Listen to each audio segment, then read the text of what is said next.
What's up, YouTube? It's Joe Catchpollia sitting on the couch, making some money investing in fractional real estate online, as usual.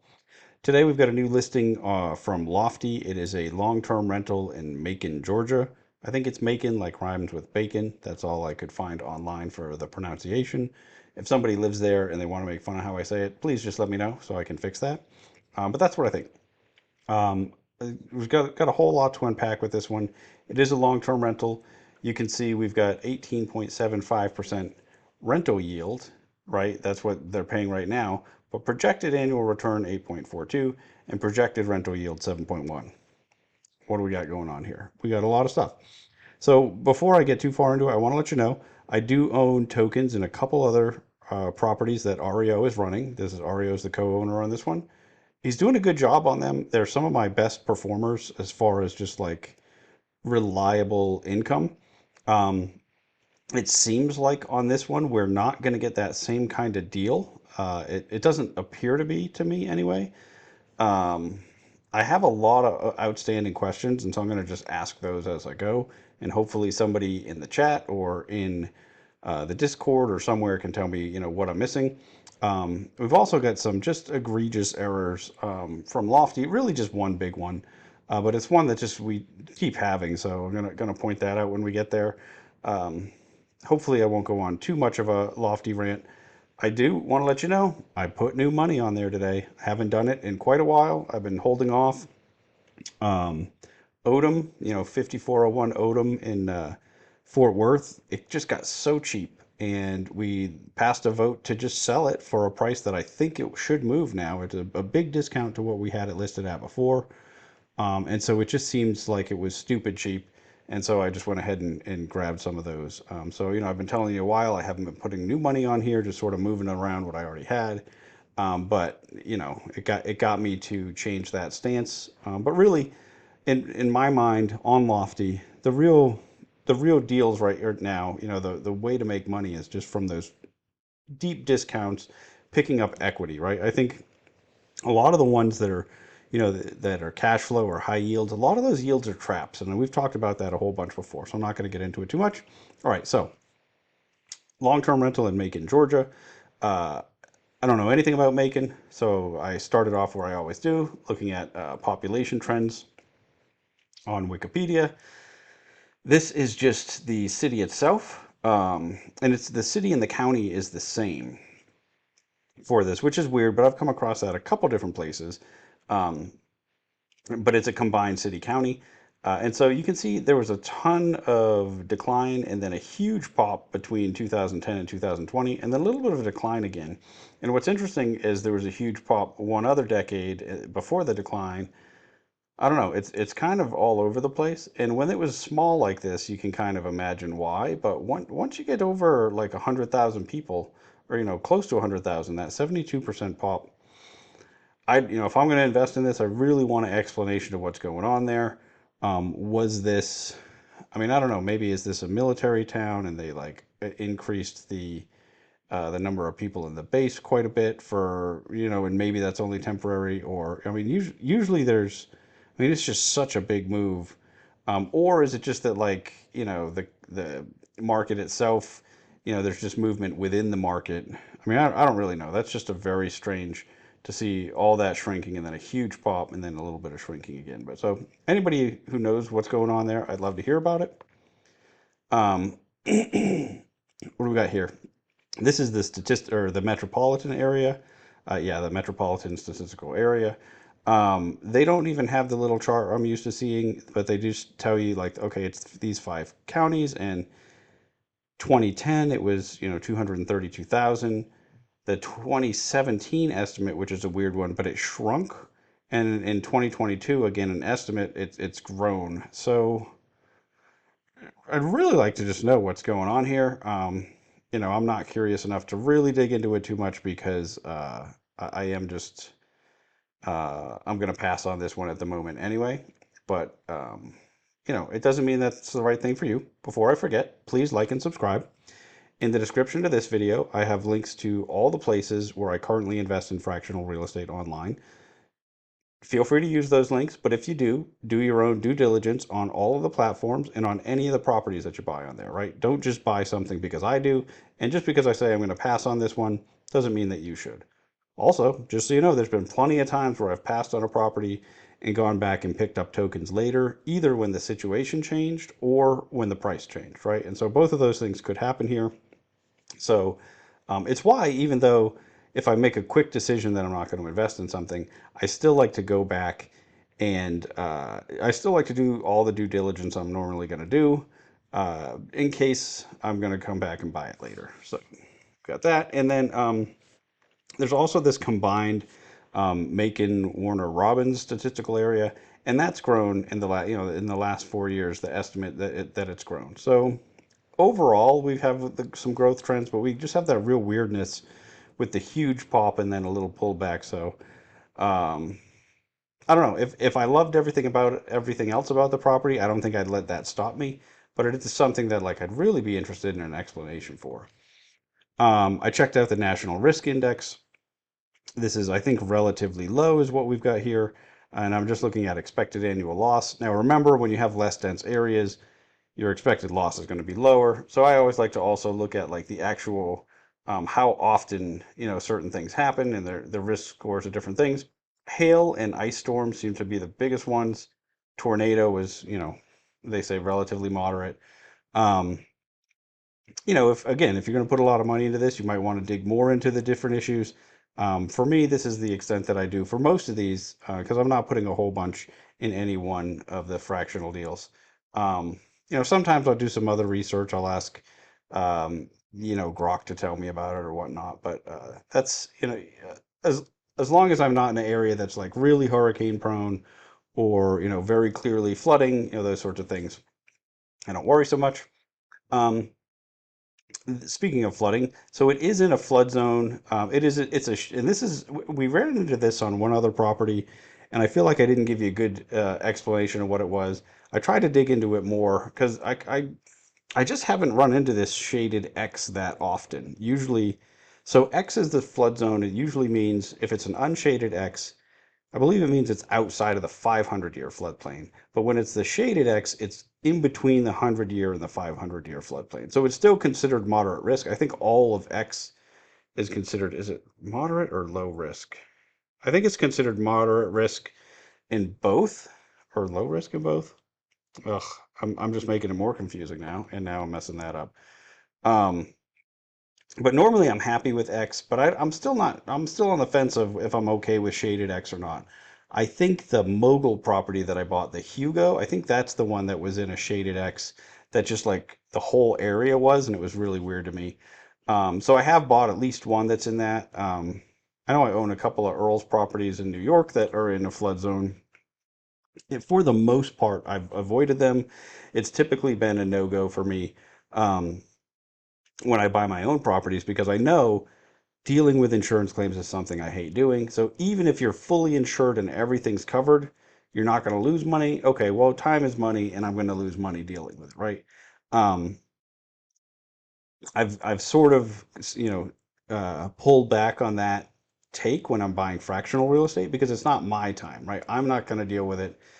Somebody else is. This dot is supposed to be over here somewhere. It just got or over here, I think. I just dragged it over there. So we were in this orange when I was looking at it. Is this orange or brown? I'm a little colorblind. You probably already picked up on that though. Anyway, that's all I'm going to say about that flood zone. You have to decide like, is being in the shaded X something that you're okay with or not? Again, I think if I loved everything else about this deal, this probably wouldn't bother me that much. If our co-owner, if we were real savvy about insurance, like that's one of the reasons why um, on that Mogul property, I was pretty okay. I was okay with it, even though I wasn't completely understanding what the difference between the shaded X and the unshaded X was. Um, but I know those guys are just real savvy. They overinsure everything. I'm not worried about the insurance lapsing. So like if I have that same level of confidence, and I mean Ario's been pretty sharp and on top of stuff, so I'm not knocking him at all. I just don't know that this is something that he's real good at. So I just don't know, right? I'm not saying one way or the other. But yeah, I mean, if this was the only thing that was a negative for me about this one, I don't think that I'd let it stop me. But you have to make that risk assessment for yourself. This crime map looked horrible at first when I first pulled it up, but then I realized that it's displaying like a whole year of crime. Oh wait, no, it's not. It's displaying like 7 or 8 months of crime, which it doesn't usually do, right? It usually just gives you a couple of days or a couple of weeks. So I'm not really sure. Spot crime is just, I'm going to have to just start getting something new. In town, like I'm used to using this in San Antonio, which is where I've always used it. I've realized that like they just must not get great data all over the country in the same way that we get it here, because sometimes they're just giving it a couple of days to fill up a map. Sometimes I just don't really understand what they're doing here, and they're not even centered on this. But all of these crimes in that long period of time, this is not an issue for me. You have to decide if it is for you or not. Um, I did not do the Zillow home price trends on this. I'm trying to keep these like a little bit.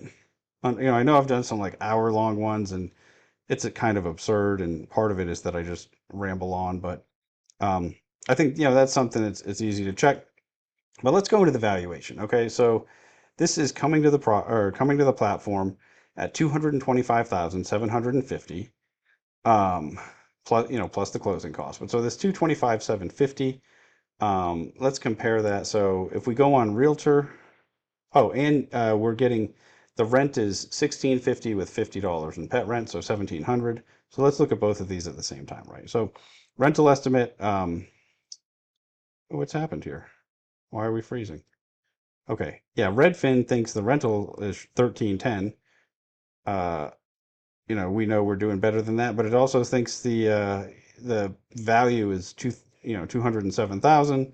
That's not too far off from what the appraisal is. I think the appraisal is 215, and then they add the 5%. So I don't know. It thinks we're doing real well on the rent. So sometimes that worries me if you have a tenant in place and they're paying too much. You might not be able to fill it for that amount. But let's look at the next one. I think Realtor, they thought the value was a little bit lower, but I think that they had a higher. Didn't they have a rental estimate too? Hmm. Oh, maybe they didn't. Maybe Zillow's. Let me just look real quick. You can see. We got here.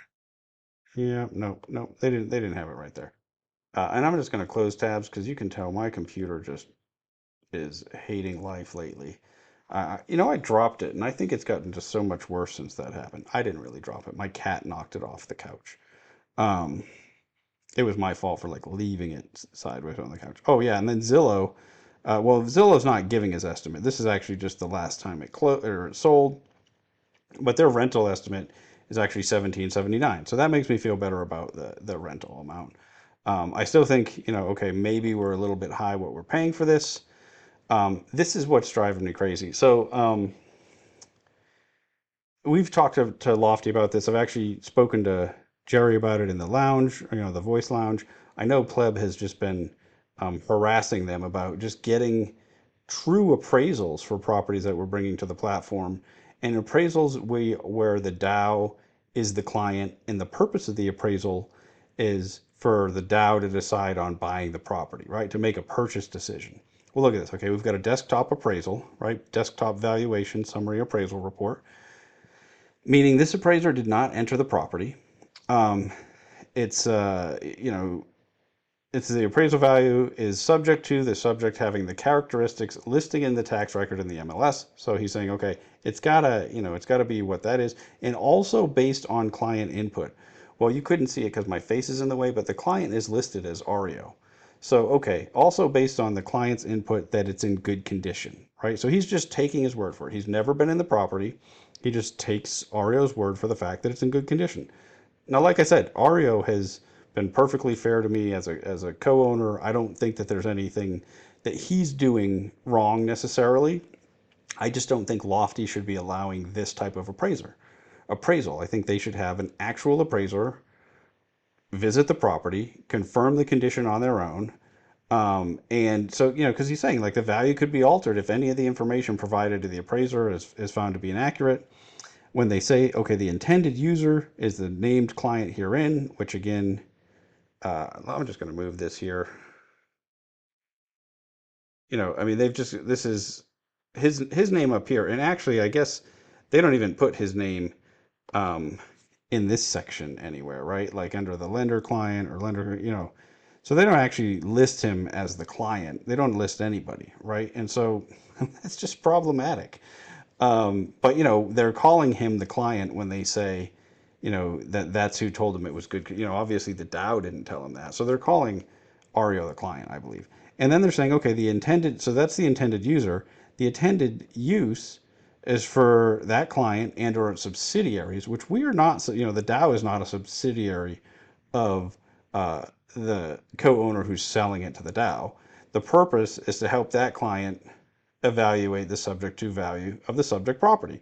So this is what really bothers me. If you say, okay, the purpose of this is to help you, um, figure out what it's worth, and that's me as an appraiser, of course, anything that you tell me about the property, I can just take your word for it because you're not going to lie to me uh, when I'm just trying to help you make a decision, right? Um, but if the purpose was for my actual client, who's the buyer of this, I'm not just going to take the seller's word for certain things, right? I am going to want to verify stuff, and probably in that instance, they wouldn't just be willing to take the seller's word that it's in good condition. I mean, that would be absurd. So, I mean, I don't know. I don't know why we keep getting appraisals like this. Like they can't be saving that much money from just actually hiring an appraiser that's going to go out to the property. I mean, like we're getting what I think is just like a useless report. Okay, so they gave us some comps that he found while sitting, at his desk somewhere. Like I just I don't know. It's this is just obviously the fact that it continues to happen after it's been brought up. I know we've had this discussion with Jerry. I know I have. I know other people have. Jerry, even in the chat, posted something the other day in the Discord saying, "Hey, I already told Max about this, right?" And this was like months ago, I think. I think it was 2 or 3 months ago. I don't know. So the fact that we're still seeing these, I mean, this is just it's just super frustrating. So I just don't know how much you can like. To me, this type of appraisal is really no better, or it's not any better than what Zillow or Realtor. Like I don't take it. I just don't see it really being any better than those. Um, Especially because okay, now we go into the inspection report, and I don't know that an appraiser walking through this property and seeing all the things that this inspection shows would say this is the property's in good condition, right? So exterior walls require repair or replace or repair.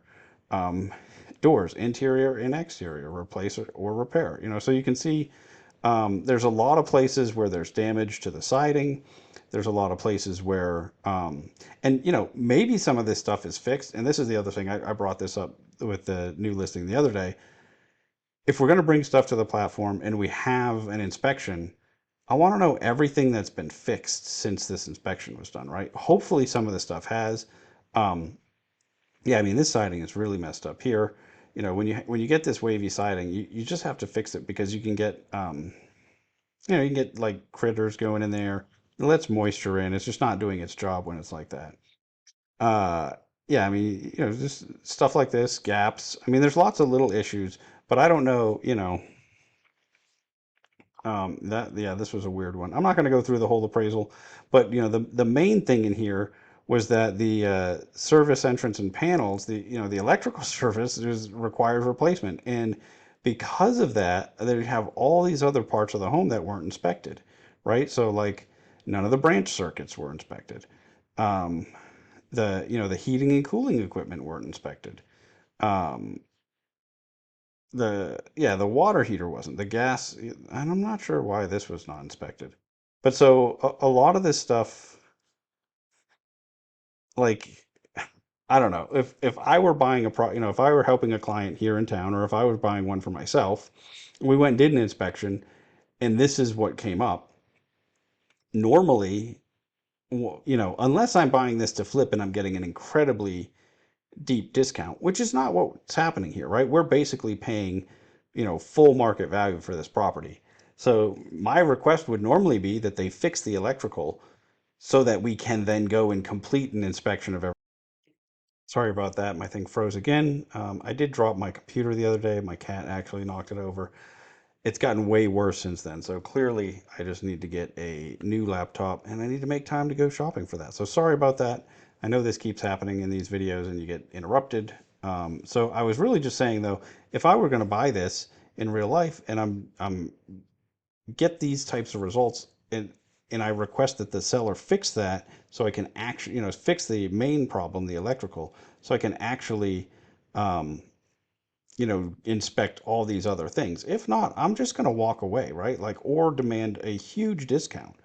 There's so many systems that appear to be, completely unchecked. Now, obviously, some of these have been addressed because we have a tenant in here, right? So I just think every Lofty listing, if they provide us with an inspection report, they should also tell us, okay, these are the items that were fixed since then, and here's the evidence that that's done. New pictures, some invoices that it's paid for, that sort of thing would be fantastic. Because otherwise, I mean, this inspection doesn't do us any good because it's obviously not in this, in this condition because there is a tenant in there, but we don't know what has actually been done.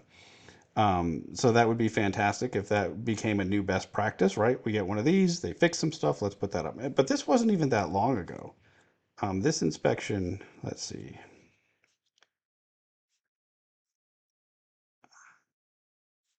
this inspection is dated 8 days ago. No, sorry, 12 days ago. 7 days before the new tenant moved in. So maybe they fixed all that stuff super quick.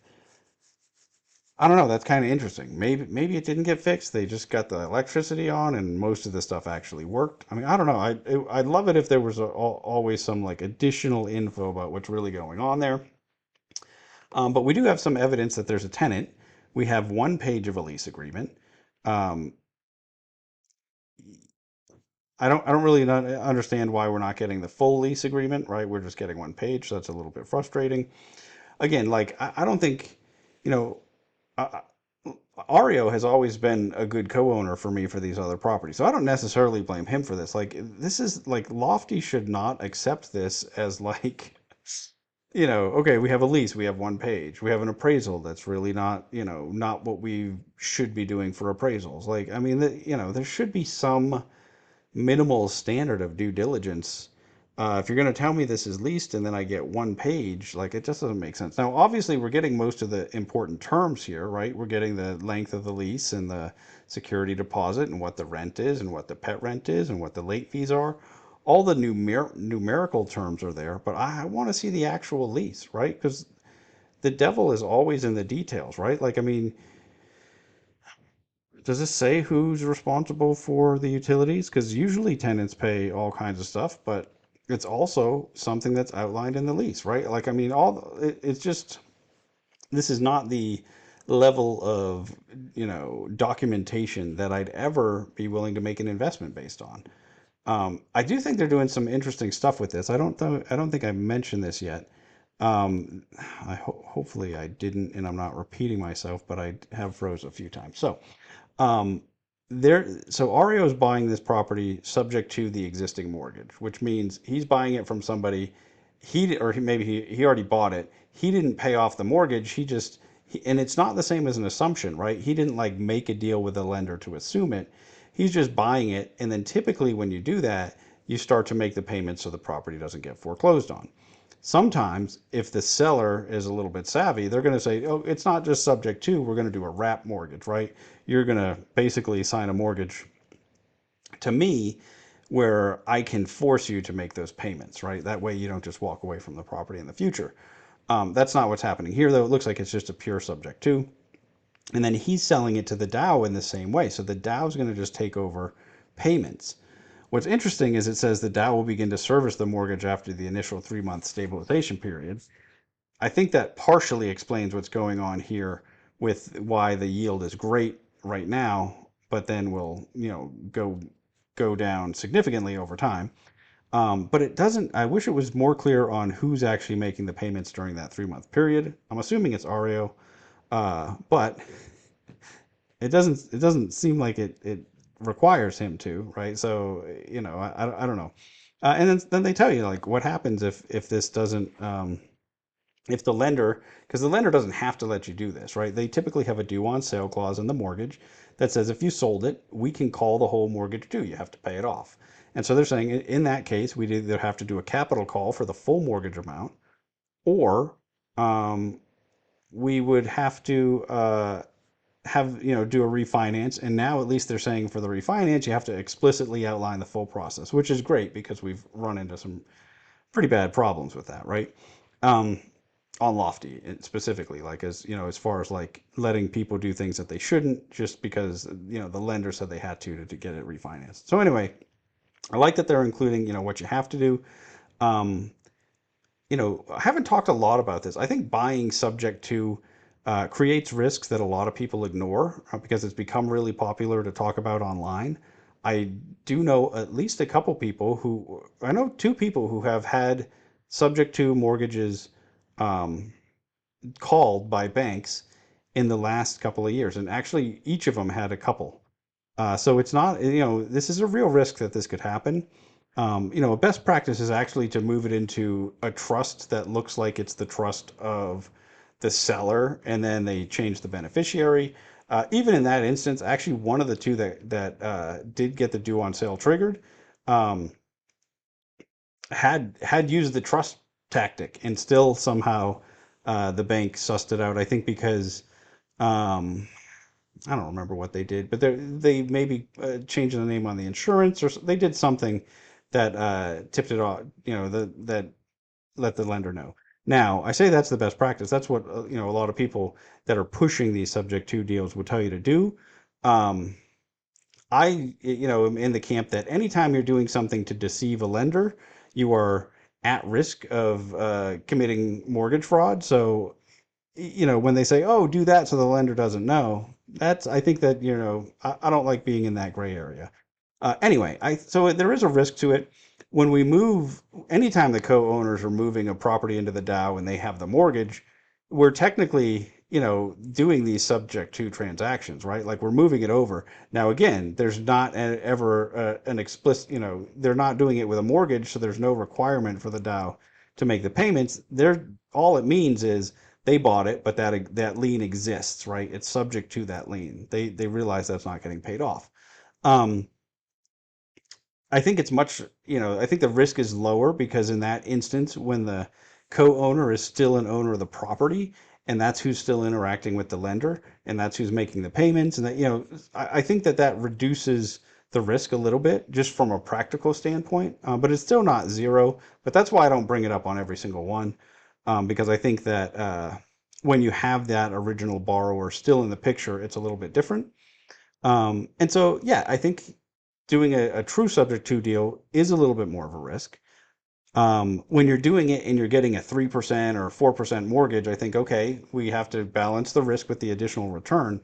When you're doing it and you're getting a mortgage that's like barely less than what I can get for a investment property mortgage today, which I can probably get 6.5, maybe 6.75. I mean, I don't know in this market. Maybe that market's a little bit pricier, but we're not getting a ton of value here for the additional risk that we're taking, right? We're getting a slightly lower mortgage, not a incredibly lower mortgage.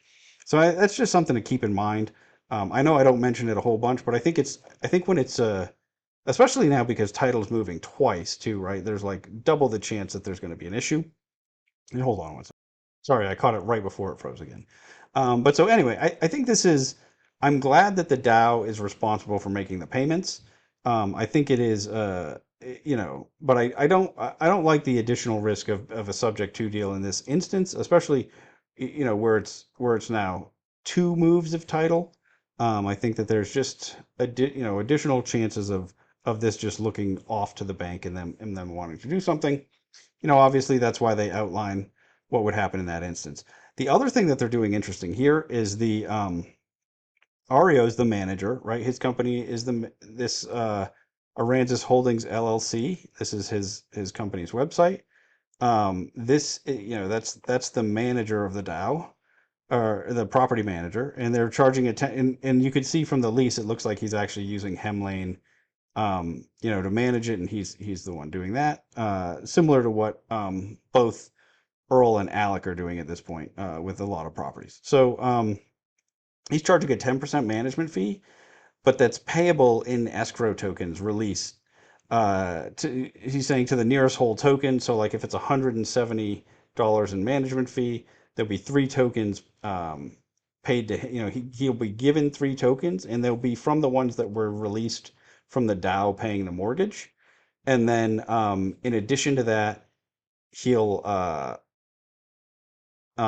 he'll get cash for whatever the difference is, right? After you're around 50. So I think this is a really innovative idea. It makes it so you're giving, he's giving up some cash flow, and he's giving a little bit more cash flow to the DAO, but he's doing it, to get some, he's getting more of the long-term appreciation because the DAO is getting diluted by each of those tokens. I think it's an interesting strategy. I was trying to think about like, okay, if the value of if the value of his tokens go up, because some of his properties have traded in the 50s, 60s, and 70s, and then he's going to get some, get tokens at $50 each. Like I think that's a good deal for him. At the same time, he's giving up cash today, right? So I don't know. I thought this is a sort of innovative idea, though. I like what they're doing there. Oh, and this is, yeah, I already talked about. Did I talk about this? Hold on. Sorry, I know this is my most cut up video ever. So I don't think I'm repeating myself here. So this is what we have as the only loan documents, and this says the loan agreement, but this is really just a payoff statement that Penny Mac sent us. Um, so this was like, it lets us know the interest rate. It lets us know the total principal balance, the amount of interest that's accrued, and late charges and whatnot. And so this payoff was good until August 1st. Um, Lets us know the amounts of scheduled escrow disbursements, so like the taxes and insurance. But nowhere in this document that I could tell did it tell us the term, like how, is it a 30-year mortgage? Is it what the term is it interest only? Or what the monthly payment is. And again, I mean, I could just be missing it, right? I mean, I'm going through a lot of stuff pretty quickly to get these out, and there's a good chance I missed it. But why is that important? Well, okay, the Dow is going to be making the mortgage payment. Just based on an interest only payment with that balance, you're at like $765. Um, if it were a full 30-year amortizing payment, it's somewhere around $1,000 just for principal and interest. My guess is that we are some portion of the way into that 30 years, right? If it was originally 30 years, so we might have 25 or 27, however many it's shortened by. And we start with that principal, it's going to raise the total payment amount. So, realistically, maybe it's like 11 or $1,200, and then you add in the taxes and insurance, uh, and it doesn't leave you a lot. It doesn't seem like. So, I'd really like to know what that actual mortgage payment is. Um, because I don't see it anywhere. And when I looked at the difference between like the projected annual cash flow, and so like this annual cash flow is based on the this current month, I think, and they annualized it. This one I think is with their projections. Um, but this is only like $700 a month different from this, so that doesn't make a lot of sense to me. So it seems like there's something I'm missing about. So, before I'd ever put any money into this, I definitely want to know exactly what the mortgage payment is, right? And then it also would be interesting to find out what the escrow balance is, because the bank is holding the taxes and insurance, and if that escrow balance is short right now, they might require like some catch up payments, right? Because this loan had obviously been behind at some point. So that's one of the things that you have to look at. So um, it looks to me like it's gonna be pretty close. Like once you account for management, and okay, it's a non-cash management payment because we're giving tokens for most of it. Um, but yeah, I'm not really sure. Um, and again, I mean, like I said, it's perfectly possible that the info's here somewhere and I've just missed it again. But that's something that I just would want to know, right? Because without knowing what that monthly payment actually is, and how that compares to the rent that we're collecting, we really just don't know what we're signing up for there. So this one, on the surface, it doesn't look like it's going to be great cash flow. And the ones that I'm doing really well with Ario are co-ownership properties where he's paying the mortgage, right? He's paying the mortgage, and that's why we're getting a really high yield. But they also have like pretty good cap rates. Where on this one, I don't think, do they even give us a cap rate in here? I don't think that they did, but let me just control F. No, they didn't. So, yeah, I don't know. I don't know. Obviously, you can calculate what that is on your own. I didn't go ahead and do it, but it overall, it just doesn't seem like it's the same level of deal as those other ones. Now, maybe, I got into those other ones after they had been around for a little while. Maybe they didn't start off so great and they improved over time. I'm not really sure. One thing that I noticed is he is already selling some um, at a discount. It's a small number, right? But there's some being sold at a discount. And have there been many sales yet? Doesn't not a ton of sales already. So I don't know. I'm not sure. I know in general Lofty's been slow. I don't know if people just haven't really done their due diligence on this one yet, or once they've done it, they realize like, hey, I'm not sure I love this yield. I really am curious. I'd love to see how this yield was calculated because it seems really tough to get to that type of yield with the mortgage in place. Like, what is that? So, two. You're welcome. I'm saving you from about 20 minutes of me rambling and doing stupid gorilla math. I realized I was doing something wrong. And so it's pretty simple to figure out what they're doing in both cases. This is just a levered yield, right? And so this 18.75 is just exactly, well, it's actually not exactly because it should be like $14,000 here, but all they're doing is taking this amount and then obviously, 1504 to, oh, I think it's because it's at $48. But so 1504 um, times $50 and then divide this by it, and then that should be your yield. So obviously right now it's at 48. And so you can see it's at 48. And so that's why that yield is a little bit off because I was using 50. But so that's what's going on here. And then this is supposed to be once we pick up the mortgage payment, the difference, right? And so this should be the long-term projected cash flow, which ends up giving us this number, right? When we do this again, the same thing. Mine was a little off because I was doing 50 instead of 48. But what's interesting is, okay, so we take the 13,533 and we subtract 5125.89. Um, so $8,407. That's the difference in these two cash flow numbers, right? We divide that by 12, and that only ends up being $700 a month, right? And so if there's $153,000 outstanding and the interest rate's 5.99%, and then we divide that by 12, that's $763. So the difference that we're getting here um, doesn't even account for the interest on that mortgage. So I don't know. I feel like there's something else going on that obviously we need to find out what's the actual mortgage payment. And then, in order to figure out why there's this difference here, right? Like, because obviously, even if it's a principal or an interest only loan, it seems like we're not getting there. This difference doesn't seem to be adding up right. I'm not sure. I just don't know what the answer is because this is just our rent annualized, right? So it's the $1,700 annualized, so the 1650 plus 50. Um, like I understand how they get here, but the difference in these two, it's just not making sense to me. It seems like it needs to be a bigger number because in order to account for the full mortgage payment. But again, one of the outstanding questions is like, what is the actual full mortgage payment? Maybe it's somewhere and I'm missing it. It is late. I've now cut up this video a whole bunch of times because I've said a lot of stupid rambling stuff. I don't normally cut stuff like that out, but I think in an attempt to not confuse everybody, this time it was pretty necessary. So it's just been way too long of a day. Probably should have waited till the morning to put this out. But I think most of the ideas and stuff we talked about, I think makes sense. It was just this end part that's really terrible. So sorry about that. Um, so yeah, I think really you've heard what I like about it, what I don't like, but really also some questions, right? Like, can we see the rest of the lease? What's the actual full mortgage payment? Um, those were the two big ones, really. I'm sure there were others that I brought up. My goodness, I'm just going to be done. This is terrible. I apologize.